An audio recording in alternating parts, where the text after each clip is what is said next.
మంతిని మండలం మల్లెపల్లి శివార్లోని ప్రభుత్వ డిగ్రీ కళాశాలను మంతిని మాజీ ఎమ్మెల్యే పుట్ట మధుకర్ గురువారం సందర్శించి సమస్యలను అడిగి తెలుసుకున్నారు. ఈ సందర్భంగా ఆయన మీడియాతో మాట్లాడారు.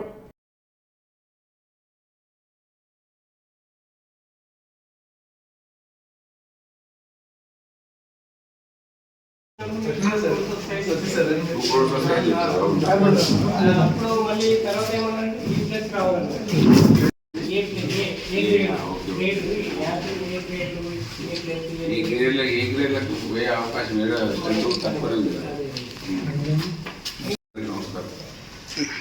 నాకు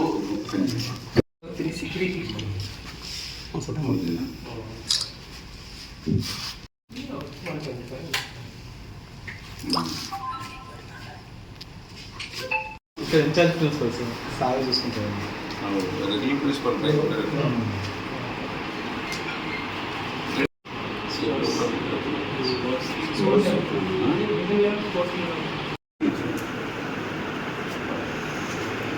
అన్నీ కదా.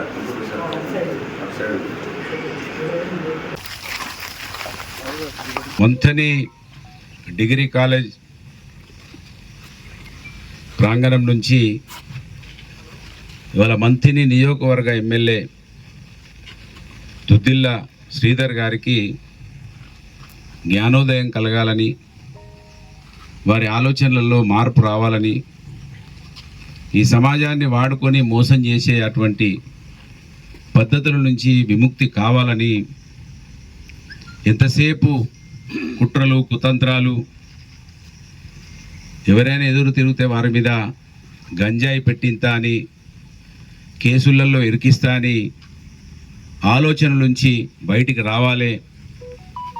పాటలు చూస్తే, ప్రచారం చూస్తే శ్రీధర్ అన్న జోరు చూడని పాటలు, ఆ శ్రీధర్ అన్నకు చదువుకుంటే ఉన్నమతి పోయిందనేది మన మంతిలో ఉన్నటువంటి డిగ్రీ కాలేజీని చూస్తే అర్థమవుతూ ఉన్నది. ఈ డిగ్రీ కాలేజీ కూడా వీరి తండ్రి గారో వీరో ఇక్కడ పిల్లల చదువులు బాగుండాలని తీసుకొస్తే రెగ్యులర్గా వాళ్ళ కృషితోటి రాలేదు. ఆ రోజు ఉన్నటువంటి విద్యార్థి కొండేల మారుతి గారు అమరణ నిరాహార దీక్ష చేస్తే ఈ కాలేజ్ వచ్చింది. వీళ్ళ తండ్రి గారి పుణ్యం కూడా లేదు. ఇలా మా తండ్రి గారి పుణ్యం లేకుండా వచ్చిందని, ఇక్కడ ఎవరు చదువుకోవద్దని, ప్రయోజకులు కావద్దని దీన్ని తీసుకొచ్చి మంతిని ఊరవతల 4 కిలోమీటర్ల దూరంలో కట్టించింది. ఇది మల్లెపల్లి శివార్లో ఉంది. వాళ్ళ కనుక నోరు విప్పితే సిపాయి మాటలు, చదువుకున్న సన్నాసి కన్నా కొంతనన్నా చదువులేని సన్నాసి కన్నా తెలివి ఉంటుంది. చదువుకున్న సన్నాసి ఇవాళ దుద్దిల శ్రీధర్ అంతానికి మన మల్లెపల్లి శివారులో ఉన్నటువంటి డిగ్రీ కాలేజీని చూస్తే అర్థమవుతూ ఉన్నది. నేను కాలేజీలు తెచ్చినా, జేఎన్టీ తెచ్చినా, పాలిటెక్నిక్ తెచ్చినా అని మాట్లాడుతున్న దుద్దిల శ్రీధర్ కళ్ళు తెరువు. నీ జేఎన్టీలో మంత్రికి సంబంధించినటువంటి వాళ్ళు 72 మంది ఉంటే 1118 మంది బయటి వాళ్ళు ఉన్నారు. 1118 మంది బయటి వాళ్ళు ఉంటే 72 మంది మంత్రినోళ్ళు ఉన్నారు.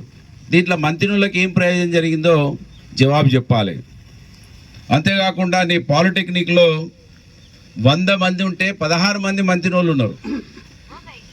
నువ్వు తెచ్చిన పాలిటెక్నిక్ జేఎన్టీ మంత్రి నియోజకవర్గ ప్రజలకు ఏమి ఉపయోగపడుతున్నది, ఇక్కడ విద్యార్థులకు ఏమి ఉపయోగపడుతున్నదో ఈ సమాజానికి జవాబు చెప్పాలి.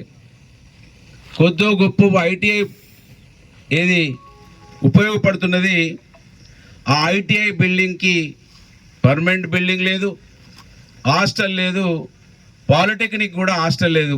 మగపిల్లలకి పాలిటెక్నిక్ ఐటీఐ తెచ్చినావు, దానికి అనుబంధ ఏవైతే ఉద్యోగ అవకాశాలు కల్పించేటువంటి ఫ్యాక్టరీలో ఇతరత్ర వారికి సంబంధించినటువంటి ఏమీ కూడా తీసుకురాలేదు. అదే నీ డిగ్రీ కాలేజీలలో 100కు 100% నీ నియోజకవర్గ బిడ్డలు, ఈ మట్టిలో పుట్టిన బిడ్డలు, నీకు ఓటు వేసిన ప్రజలలో 80% ఈ కాలేజీలలో చదువుకునేటువంటి బిడ్డలు డిగ్రీ కాలేజీలు కావచ్చు, జూనియర్ కాలేజీలు కావచ్చు, ప్రైమరీ స్కూల్స్ కావచ్చు, అంగన్వాడీ సెంటర్లు కావచ్చు. దీని మీద ఇప్పటి వరకు నీ దృష్టి లేదు. 20 నెలలు అయిపోయింది. ఇక్కడ మేము ఒక బిల్డింగ్ తీసుకొచ్చినాం, ఆ పని మధ్యలో ఆగిపోయింది. కనీసం దాన్ని